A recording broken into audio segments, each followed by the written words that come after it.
Good afternoon, everybody, and welcome to our webinar today, PIAAC, a Map of Cognitive Skills in Ontario, hosted by Sandeep Bassi, the Data Analyst at Essential Skills Ontario. So my name is Amber Hawes, and I'm the Senior Communications and Marketing Lead at Essential Skills Ontario. So just before we get started, I just want to give you a few instructions. At the right-hand side of your screen is your GoToWebinar dashboard. There you're able to chat with each other in the chat pane and ask questions. If it's a technical question, please type it in and I'll try my best to assist you. And if you have any questions about the content, feel free to ask them in the question pane, and I'll ask Sandeep throughout the webinar as well as at the end in the Q&A session.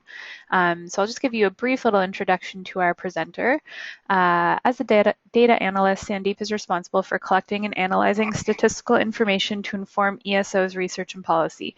Sandeep works closely with the research team to uncover current trends in workforce development and propose innovative solutions to improve essential skills delivery.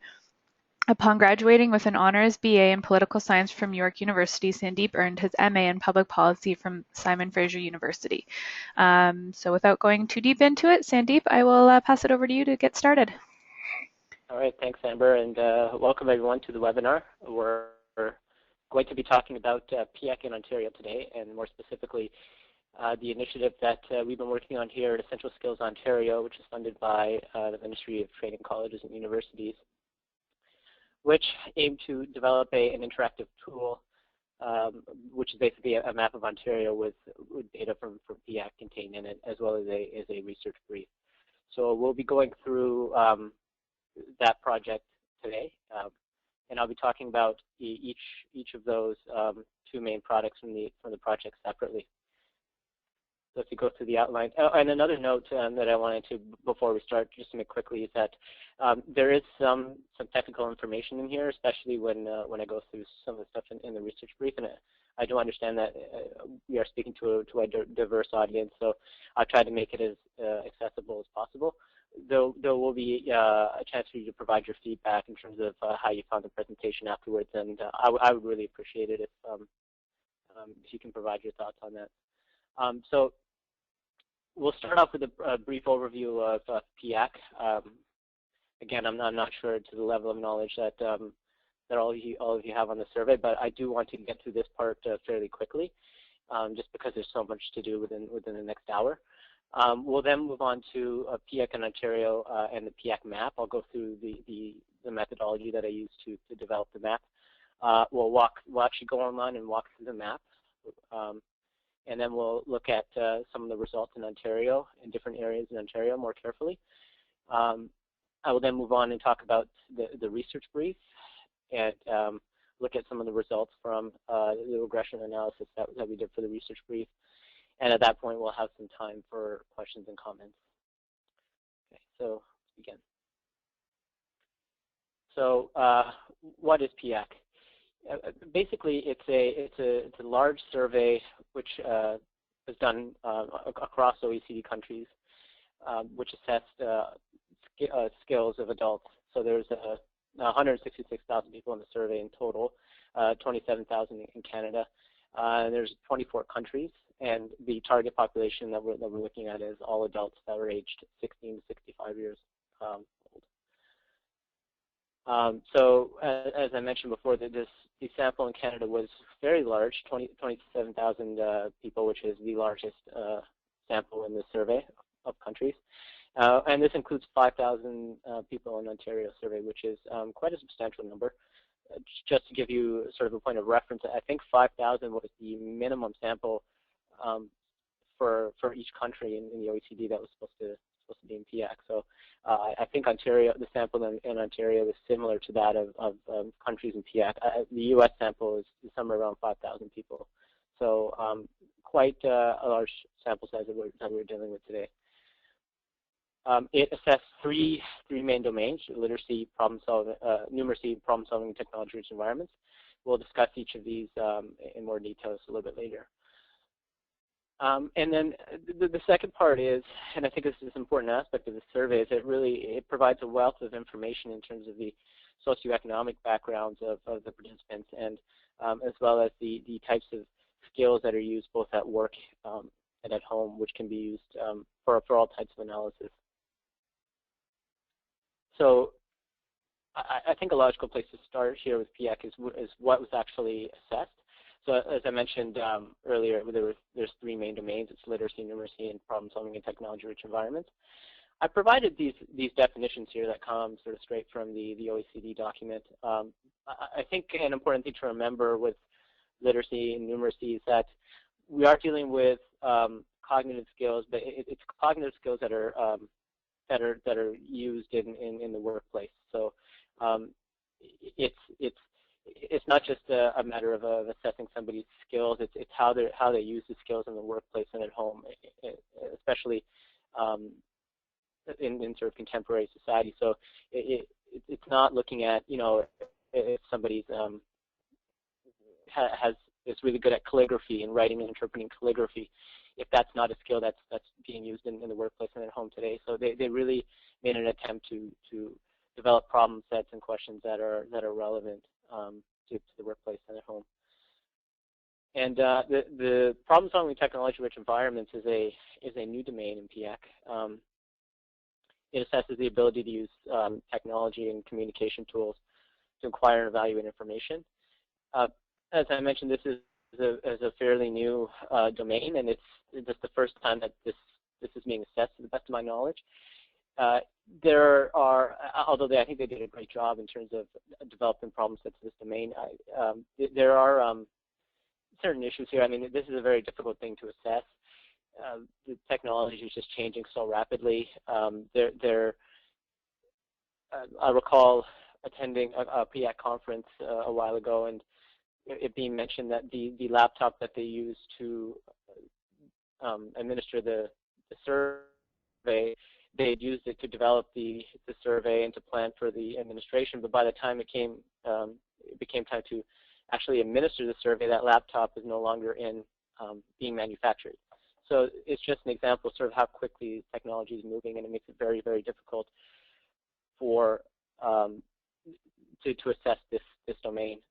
Another example, in some OECD jurisdictions, the younger population didn't do so well. I believe in the U.S., the younger population didn't do so well in this domain, and it can be, this might be because the laptops that are being used for the assessment just aren't prevalent anymore. There's tablets, there's smartphones, and things like that. So technology is moving very rapidly, and it makes this domain very difficult to assess. So the three domains that were assessed, the skills that were for each individual were sort of captured in levels. So there are 6 proficiency levels in literacy, numeracy, and problem solving in technology-rich environments. Proficiency corresponds with score point ranges, and you'll see what I mean by that in just a minute. But I think an important thing to come away with here is that for all competency assessments, we're dealing with a continuum of proficiency. So that means that the goal here is not to determine at an individual level whether somebody has a certain skill or not. It's to determine whether the person is the likelihood of a person being able to successfully complete tasks at a certain level. So again, we're not looking at whether a person has a certain skill or not. It's whether they have the ability to, it's about the likelihood that they'll be able to complete tasks at a certain level. And another point is that this assessment was not meant to assess skills at an individual level. It is more about subgroups and very much at the country level. So this table here breaks down the proficiency levels for each domain and the score point ranges that correspond with them. So for example, in numeracy, for level 1 corresponds roughly with a score point range of 176 to 225. So individuals that are able to complete tasks at difficulty level 176 to 225 are assigned to level 1. And then for each level, you have a probability of successfully completing tasks at that level. So this chart sort of summarizes the probabilities of successfully completing tasks at certain levels based on proficiency score. So for example, somebody with a proficiency score of 200 will have about a 78% probability of successfully completing tasks at level 1, and only a 2% chance of completing tasks at a level 4.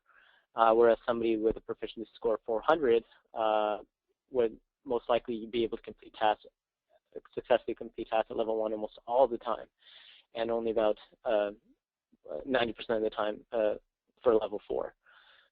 So we're dealing with a continuum of proficiency. It's the likelihood of successfully completing a task. Just because a proportion of people are at a level 1 does not mean that that entire proportion of people cannot perform tasks at a higher level. It's that they have a lower likelihood of performing tasks at that level.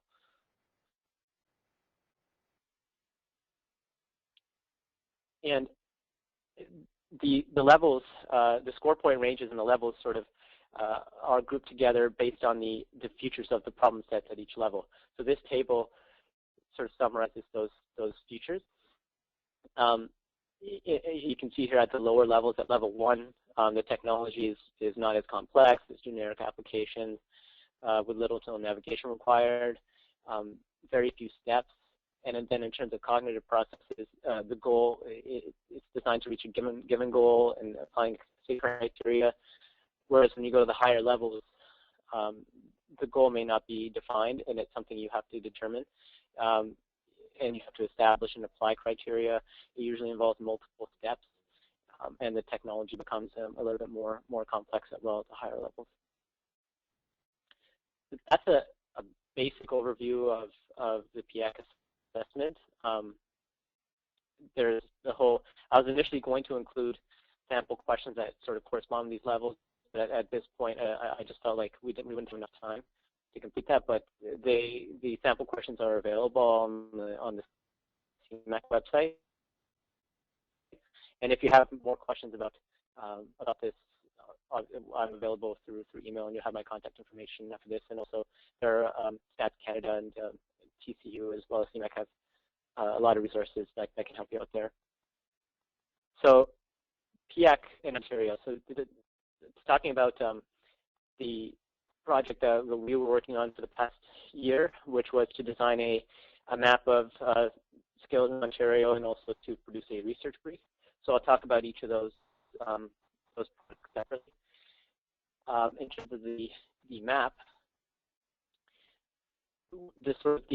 the rationale behind it, or why we decided to do this, is we felt that it was important to sort of look at the distribution of skills across Ontario and present these results in an accessible manner, so that people with that are interested in this at various levels would be able to access easily. And we also wanted to develop a better understanding of the factors that are associated with sort of PIAAC scores in Ontario, and that's where the sort of research brief comes in. So these are the sort of the three main points that we came up with in terms of the rationale behind the map itself. Again, it's to present a user-friendly tool for people that are interested in this data, to develop a better understanding about how subgroups did in different regions across Ontario, the subgroups being youth, Aboriginal, immigrants, and also to examine the sort of the distribution of scores across Ontario and present that in an accessible manner. In terms of the methodology and procedures, so I'll go through the steps that I took, and I think this will really help in sort of understanding where the numbers come from and how I derive them, and it's important to keep these things in mind when you're looking at the data. So the first step was to, since the PIAAC, it's important to remember that the PIAAC survey was not designed to do this type of analysis. The Stats Canada did not explicitly come out and try to derive results reliable.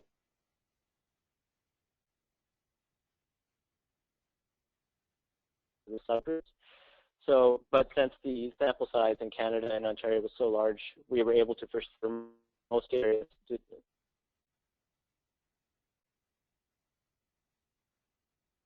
we had to use the forward sortation area, which are the first three letters of a postal code, and they're sort of used by Canada Post to sort our mail.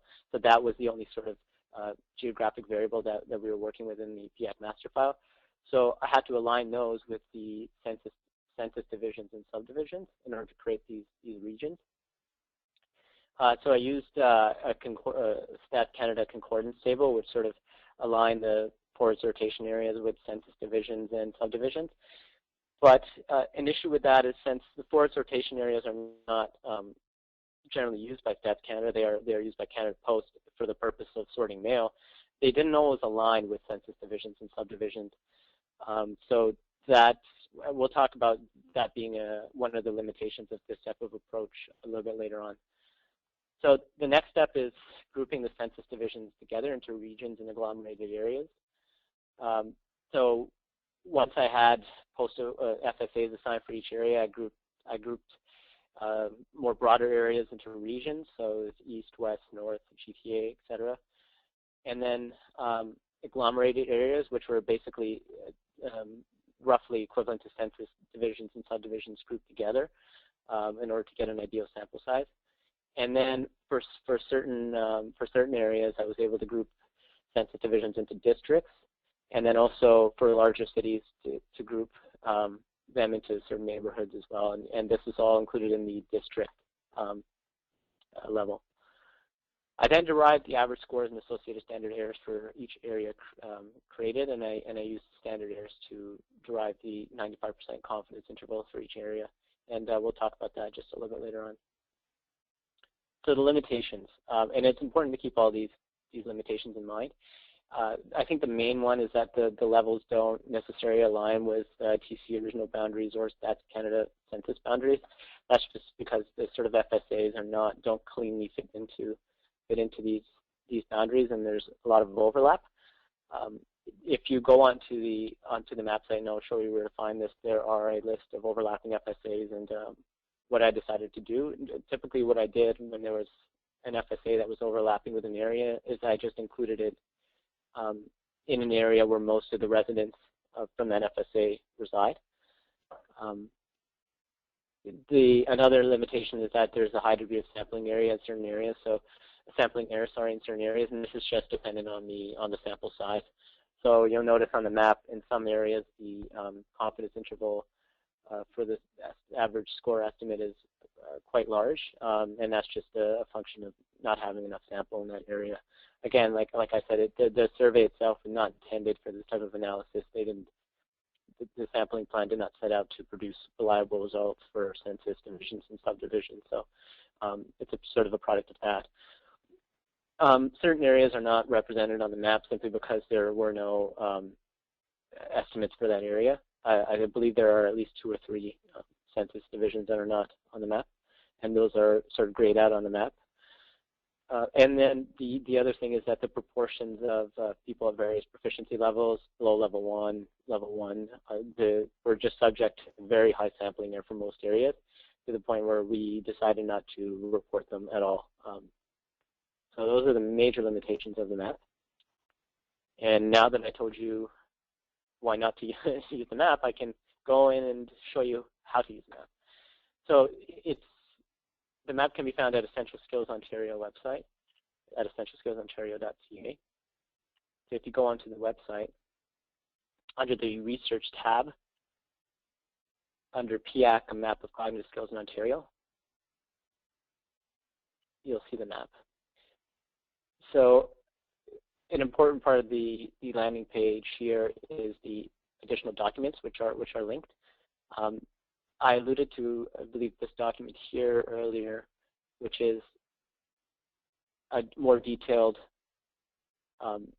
methodology for developing the map and deriving the geographies, which includes overlapping FSAs and how I decided to deal with them. So it's probably a good idea to review this information quickly before looking at the data or using the data. And then also there's a link for the research brief and more detailed definitions of the levels and domains. So looking at the map itself, this legend here sort of lets you toggle through each domain. So you can see if you click on it, the color changes corresponding to the domain, and then the scores here are reflected on the map. So the map is color-coded based on the percentage of people who fall below level 3. As I mentioned earlier, these estimates are subject to very high error, so I would interpret these with caution. I also have that noted here. But the legend shows that the lighter the shade, the higher the proportion of people in that area that are below level 3 in each domain. And then for PS-TRE, it's below level 2, since there's only 3 levels. So if you click on an area on the map, I'm going to the GTA here, it will give you a table with all of the scores for each domain, as well as a graph with the 95% confidence intervals for each estimate. So basically what it shows you is the actual estimate, the average score estimate, and then the confidence interval, which is when you take into account the sampling error, the sort of range of scores that the average is likely to fall in at the 95% level. So a way to interpret this is that in the GTA, there's a 95% chance that the average score falls between 269 and 274. It's a better way of displaying the data than actually showing the point estimate, because these results, there's a fair bit of sampling error. Many of them you want to take into account the error. It also tells you the table here whether the result in the area is statistically different from Ontario and Canada. You can also do that by just looking at the graph. If the confidence intervals are not overlapping, it's likely that the estimate for the area that you're interested in is statistically different. So just an example here, it shows that for PS-TRE, GTA is significantly lower, and that's probably a mistake because I'm looking here and it doesn't seem like there's any statistical difference. So I will look into that. But basically, that's what this shows you.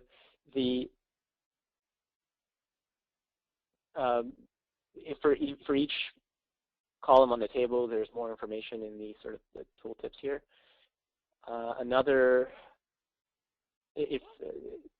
And I just showed you this here, but another thing to note, if you were interested in, if you're looking at PS-TRE and you can toggle between the domains that you want to look at here in this, so you don't have to scroll up and change this here. You can toggle between them.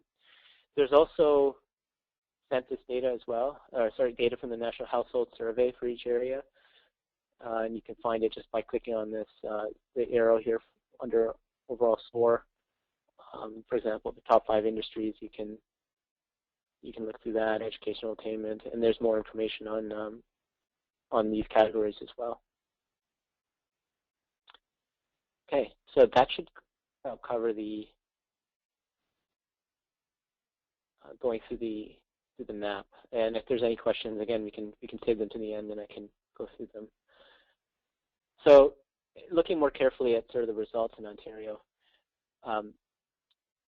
by region, as we can see here, I've displayed the gray bars here display the 95% confidence intervals. So again, it's the interval between which the average score is likely to lie in each area. As you can see, there's not really that, in terms of literacy, not that much. There's really not that much overlap here, which means there's probably not that. The differences here are probably not statistically significant. We can overlay this with the upper bound of the confidence interval for Ontario, the lower bound and the upper bound for the confidence interval of Ontario. We can see really not much statistical difference. And if we pull up Canada, see the only thing here is that the north is slightly higher than the Canadian average. And we'll talk about that a little bit later. And then in terms of agglomerated areas, we have again, the 95% confidence intervals displayed in the gray bars. We can show the Ontario lower bound and upper bound. And so basically, what we have here, and this is noted in the research brief, is a few areas that fall below and above the Ontario average. We have Chatham, Kent, London, and Essex, which are slightly below the average in literacy. and we have Ottawa, which is slightly above, and Toronto, which is slightly below. I don't have I decided not to display the results for numeracy, but they are almost exactly the same. You see the same three areas, which are above and below the averages. And then we can go through to districts. This is not, this is not produced on the in the research brief, but I decided to include it here. So if we have a look at we do see a little bit of variation. These bottom three areas here are neighborhoods in the city of Ottawa, and we can see they've done, it looks like in terms of the average score, a little bit better than a lot of other areas in the map, including the three areas here in Toronto. And also, if we look at in comparison to the Ontario average, we can see here that at least one area here in Ottawa did a little bit better, as well as Kitchener and Waterloo. And these three, North York, and North York, and Scarborough, are just a little bit below the Ontario average. And sorry, these are literacy scores, and the numeracy scores are similar. Also, I did not display the scores for problem solving in technology-rich environments because we didn't find any statistical differences. The error for that domain were typically a little bit larger, and I discussed that a little bit in the research brief. So we'll move on to talk about the research brief, and I will come back to some of these statistical differences we saw in the previous charts here. But first, I think it's important to talk about the research brief itself, the rationale. So what we were trying to do here was develop a better understanding of the factors that were associated with PIAAC scores in Ontario, understand the statistical relationship between educational attainment and cognitive skills, and then examine the distribution in Ontario. So the charts that we just looked at a little bit more carefully, where we have controls for socio-economic variables. So in terms of the methodology, the first thing I needed to do in order to develop a model to sort of explain the variation in scores is to consult the literature. Now, that was a bit more difficult than I thought it would be, and I think it's simply because surveys like this are not that, there's just simply not that many of them. There are a few past iterations of PIAAC, ALS and IALS, but there aren't very many examples of a model that attempts to explain cognitive scores. I think the existing models that we do have out there are, a lot of them are based on income and using how income varies based on these cognitive abilities, but it was slightly more difficult to find models here, so I sort of had to adopt from papers that were not necessarily exactly like the study we did. And then I consulted with other researchers in the field and got notes on my model through that method. And so using this, I developed a linear regression model with multiple controls to determine what factors explain the variation in scores. I also included educational attainment levels and years of schooling in separate equations, and I can explain a little bit more about this in the next slide. And then the data analysis was conducted in R using a specially constructed package which analyzes data from surveys like these, basically like adult survey assessments. So these are the control variables that I use, and then I mentioned earlier these education variables here: high school, trade, apprenticeship, post-secondary, university. These are educational attainment variables, and then we have years of schooling. And so I did not include these in the same equation. So where I was interested in educational attainment, I took the years of schooling out. And then where I was interested in years of schooling, I took the educational attainment ones out. This is because these are all highly correlated. So years of schooling is correlated with the educational attainment level. And in order to get an accurate sort of independent assessment of each of these things, I felt like it was the best approach was to include them in separate equations. And so it's important to look at these control variables here. This is basically the model that I came up with based on the literature review and consulting with other researchers. It's important to note that any changes in this model could impact the results. If you may not disagree, you may disagree with one of these as explanatory variables. You may find that I've missed something. All of that can have an impact on the results that we present here. And so that sort of leads us into the limitations and assumptions of the model. I think the main point that we want to come away with here is that we're not using this type of research to imply sort of causal relationships or causal inferences. We're looking mostly at statistical association and sort of correlations, and correlation does not, as we know, necessarily imply causation. So the first 2 points here sort of get at that. In terms of reverse causality, the model assumes that these are the factors which explain the variation in scores, or essentially these are the factors that explain the cognitive skills, and not the other way around.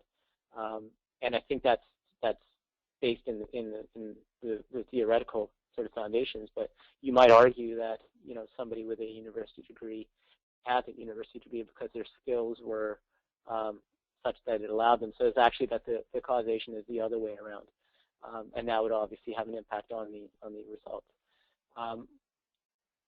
And in terms of omitted variables, again, there could be variables that that were missed that could impact the results. There are certain, as I mentioned in the research brief, unobserved variables such as intrinsic ability, which could impact the results, which we're not able to include in this type of model.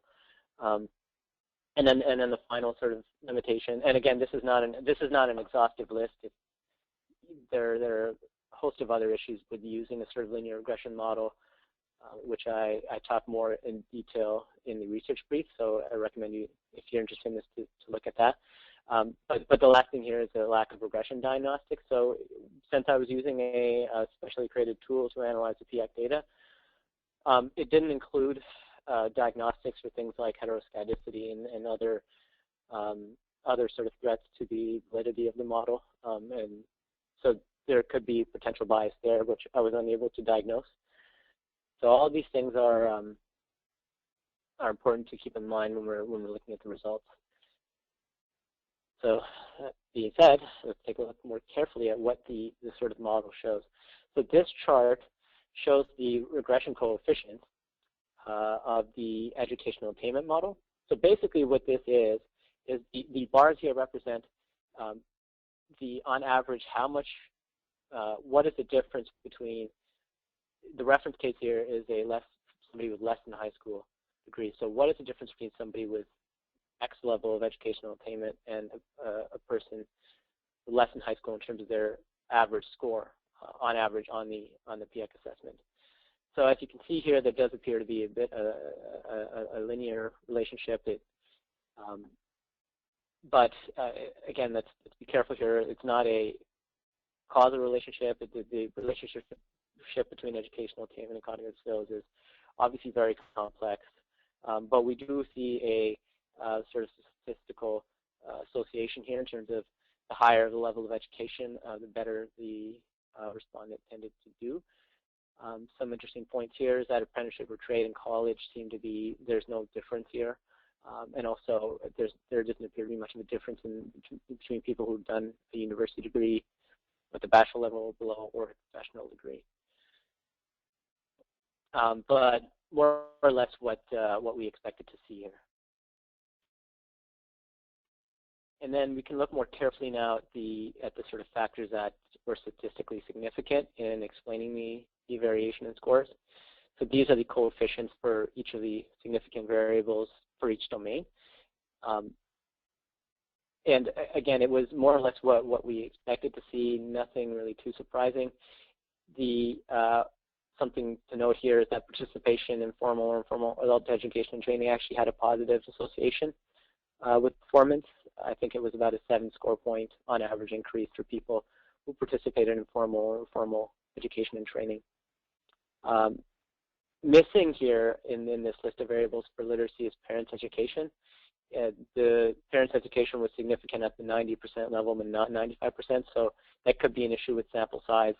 I'm not sure why, but that's definitely something to make note of. And then also to draw your attention to the fact that whether or not respondent was immigrant is not here, because it's not statistically significant when you include age of immigration and foreign education, both of which had a negative impact on the association with the scores on the assessment. If we move on and look at numeracy, a few interesting things here. As you will note, there is a bit of a gender gap that comes out. Males tended to do a little bit better on the numeracy domain, about 15 score points higher on average than female respondents. The surprising thing is that all the socioeconomic variables were controlled. So assuming that the model captured all of the important variables that explain the variation in scores, there seems to be something here going on in terms of unobserved bias that's influencing this gender gap. I mean, there's really no reason for there to be a gender gap, especially after those variables are controlled for. So an interesting point there. You can see parents' education appears here. It's statistically significant at the 95% level. And again, age of immigration, and not whether or not the respondent is immigrant.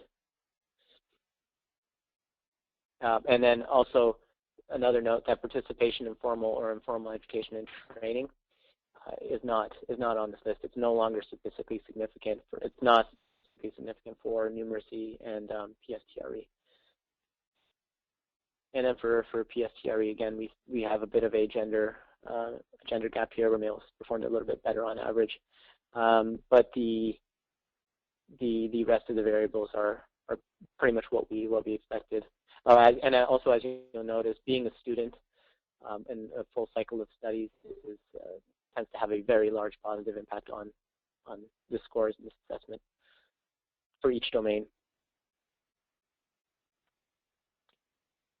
So thinking about this regression model, we can go back and look more carefully now at the regional results. So if you remember, I showed you this result for the literacy domain by the areas on the map. And Chatham, Kent, Lambton, Essex was slightly below the Ontario average, Toronto slightly below, and Ottawa slightly above, if you remember. So I wanted to see what happens when we control for the socioeconomic variables that are included in the regression equation. So this chart shows the difference between the score among respondents in these areas and the Ontario average. So as we can see here in Toronto, when you unadjusted, respondents in Toronto tended to finish on average about 10 score points lower than the Ontario average. And even when you adjust for those socioeconomic controls, there appears to still be a statistically significant difference. Whereas in Ottawa, adjusting for, and also Chatham, Kent, Lambton, Essex, when you adjust for those controls, the differences are sort of no longer significant. So that's another interesting result here. I did not expect to see significant results after you controlled for all of these sort of socioeconomic variables that we consider to be important in explaining the scores. It's a similar situation here when we look at subgroups within the PIAAC survey. So if we look at immigrants, for example, if you look at the average scores and you don't adjust for these socioeconomic variables, immigrant respondents tended to do not as well in each domain as non-immigrant respondents. But when you adjust for the socioeconomic controls, those differences are no longer significant and actually become positive. And this is what I alluded to earlier, more about looking more in detail in terms of age of immigration and where the highest level of education is completed, as well as other socioeconomic variables, which tend to be more important to think about whether or not a respondent is an immigrant or not. And the same goes for Aboriginal respondents. as we can see here, a statistically significant difference without controlling for the socioeconomic variables and numeracy. But when you adjust for these socioeconomic factors, you actually see a dramatic increase, although this is not a statistically significant difference. So those are important things to sort of keep in mind. So thinking about the sort of key findings of this type of analysis, I think for the most part, most of the results confirm what we would our theoretical understandings of what would explain the sort of variation in scores. There were not really that many surprising results, which is a good thing, because it might suggest that the model was sort of specified correctly. But there were some interesting results that we didn't expect to see. The first being the result in Toronto that I spoke about earlier, the fact that there is a statistically significant difference, a negative one, even after the socioeconomic variables are controlled for. So again, assuming that everything was specified correctly, there appears to be something going on here that is not explained by those variables. And then it's the same situation with the gender gap. I certainly did not expect to see that, especially after controlling for all of the relevant socioeconomic variables. And then also, this is only in numeracy and PS-TRE, so important to keep that in mind. There is some research on this now. I think the OECD released a report on looking at PISA, and that this is actually reversed, so that the gap is diminishing now in numeracy. Girls are sort of closing the gap, and boys tend to, there's a higher proportion of boys who are finishing at the lower proficiency levels in a lot of jurisdictions in PISA. So it might, this gap might sort of start reversing, but the point is that it doesn't need to be there in the first place. It's curious that it's even there in the first place. So definitely something to keep in mind. And then the last thing was the participation in formal adult education and training had a significant impact in literacy, but we don't see that statistically significant difference in numeracy and PS-TRE. So an interesting point that we might want to look into further. So that finishes sort of my portion of it. We should have plenty of time now for questions and comments. Perfect. Thank you so much, Sandeep. So again, anyone, if you have any questions for Sandeep, just type them into the question pane, and we will answer those right now for you. So Sandeep, I have quite a few questions here for you. So first question, so much of the information we access today is in document form. Do you happen to know why this domain was dropped from PIAAC? I don't know. I don't have a, well, I mean, I would surmise it's because a lot of the documentation in the OECD talks about really attempting to assess skills as they're used sort of in the 21st century or in in modern society. So there was this attempt at sort of at looking at skills from that perspective. You could argue that they might have sort of missed the boat on that.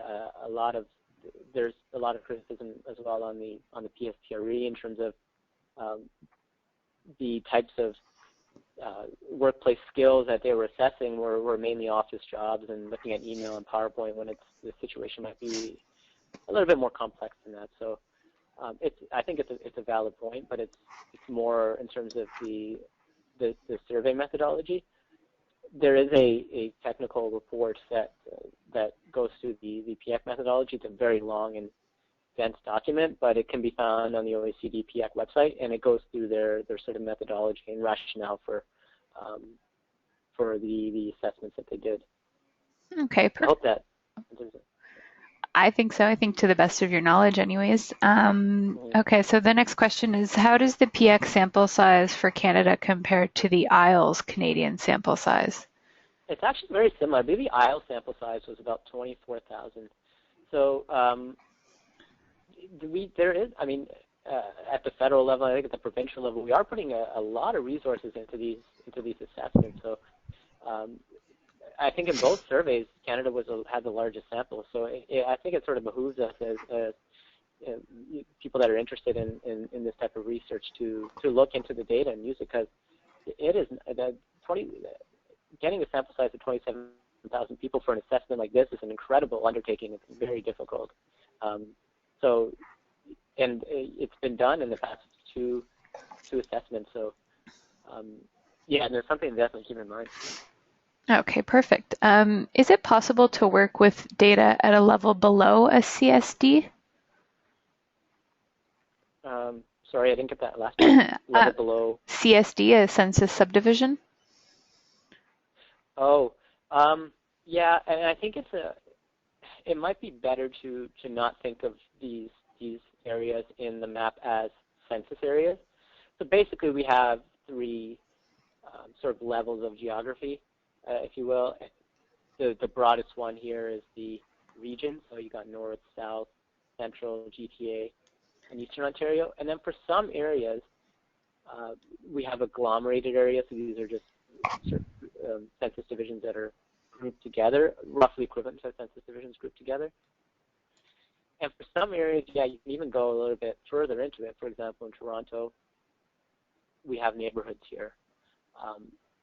This was only possible in Toronto and Ottawa because the samples were very large in those areas. For every other place, you don't really get. It's not really anything smaller than what we would consider than a census or a subdivision. Okay. Next question is, can we have the same confidence in the scores for a less dense geographic area, such as Northern Ontario, rural remote communities, as we do for the more dense populations, like such as Metro Toronto? I would say, I mean, in terms of confidence, it's really dependent on the sample size. So because the assessment, everybody would have done the procedure for the assessment, I think, would have been similar for everyone. So as long as the sample size is there, and I think parts of Northern Ontario is not a small sample size by any means, you can look at these results with confidence, as long as you take into consideration that we're not looking at these sort of point estimates for an average score. You have to take into account the sampling error, the confidence interval. So when you take the confidence interval into account, the sampling error, absolutely, you can look at these results with the same confidence as you would, for someplace in the GTA. It just happens that the sample sizes in more urban areas were tended to be larger, and probably this is because it's probably easier to get samples here. And like as I mentioned before, they didn't set out to get a representative sample for each area. So, but yeah, if you take the sampling error into account, absolutely, you can look at these results with confidence. All of these confidence intervals are derived at the same level, the 95% level of confidence. So yeah, there should be no difference other than the sample size. Okay, perfect. Is there any significant difference between ALS and PIAAC results? Was there any improvement? So this is where it gets kind of tricky. So there is a way, since the assessments were different, the domains are different. We have to be careful in terms of directly comparing the results. There is a way where the OECD has a process to sort of allow you to do that. They have their own sort of methodology to do that, but I haven't seen, and there could very well be a report out there now, but I haven't seen a report which looks at the results in comparison to previous assessments. I mean, they could very well be out there and will require a little bit of searching, but it's not something that can be done without using a special approach to sort of sync the results, since they're different assessments. And hopefully the next iteration of PIAAC or whatever assessment they have, it'll be a little bit easier to compare across assessments. Okay, perfect. Why does adding the socio-economic controls change the results so much? Basically, what it's doing is looking at the differences when these socioeconomic variables are set to zero. So they're no longer in play anymore. They're controlled, they're adjusted, so they're essentially set to 0 in the regression equation. So that allows you, that then changes the estimate for whatever variable you're interested in, because it's the variation that's being explained by these things is no longer in there. So it gives you a look at for example, if you're looking at an area, what the difference is when all of these controls are set to 0. So they're no longer, these are held constant, in other words. It's not they're no longer factors here when you're looking at the adjusted scores. I mean, without getting too much into the technical sort of details about linear regression analysis and stuff like that, as much as I can explain here, I can forward you some more documentation and stuff which goes through ordinary least squares sort of analysis and what it actually does. I'd be happy to do that if there's interest. Okay, perfect. Yeah, maybe you could send me the link after, and when I send out the post-webinar email, I can include that or a link to where that stuff can be found. Okay. What should local literacy service providers take away from this analysis?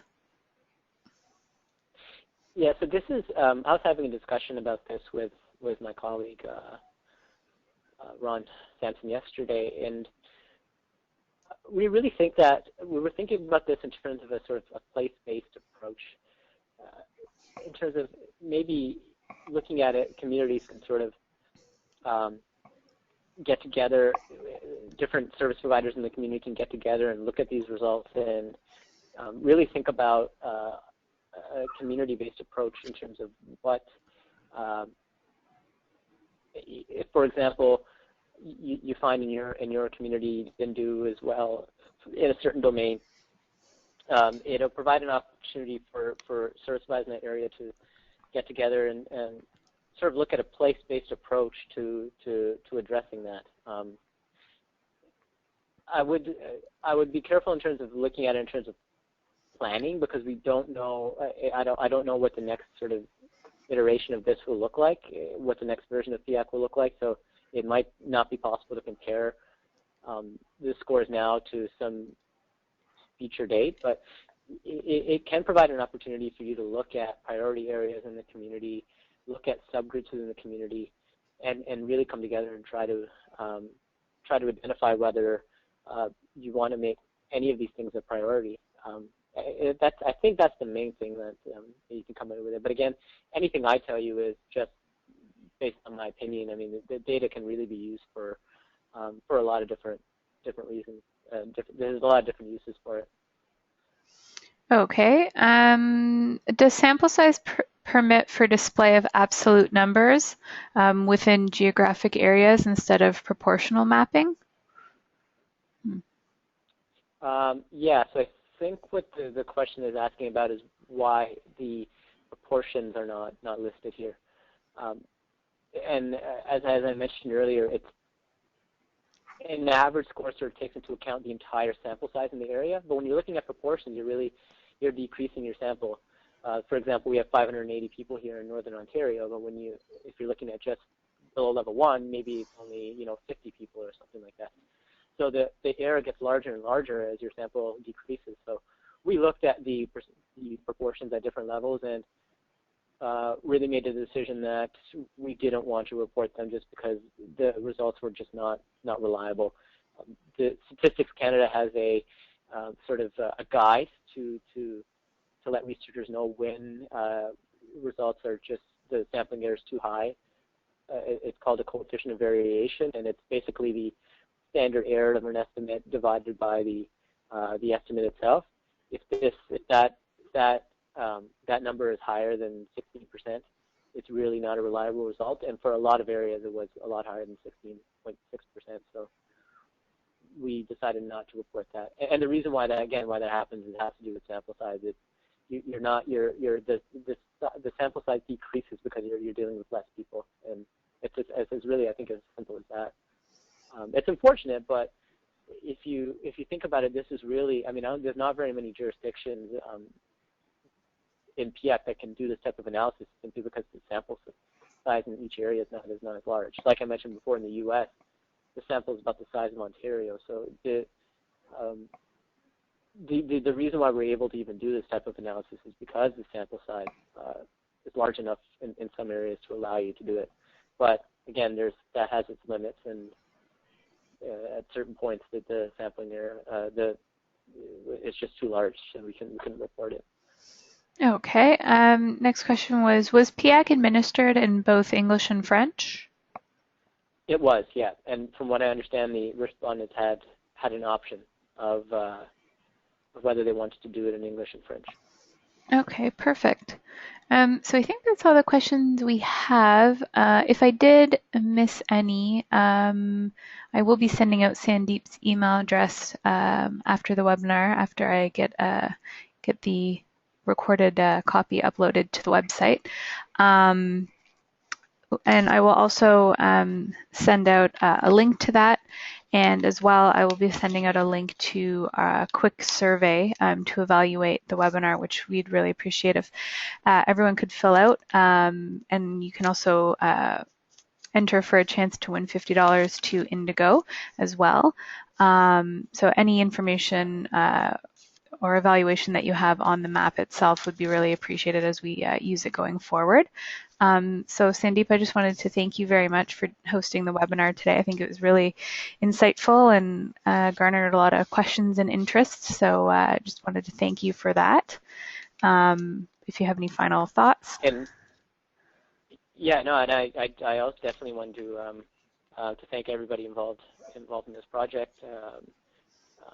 Stephen Wald, Terrence from TCU, Mikhail Scudero from University of Waterloo is a board member at ESO, also helped me out.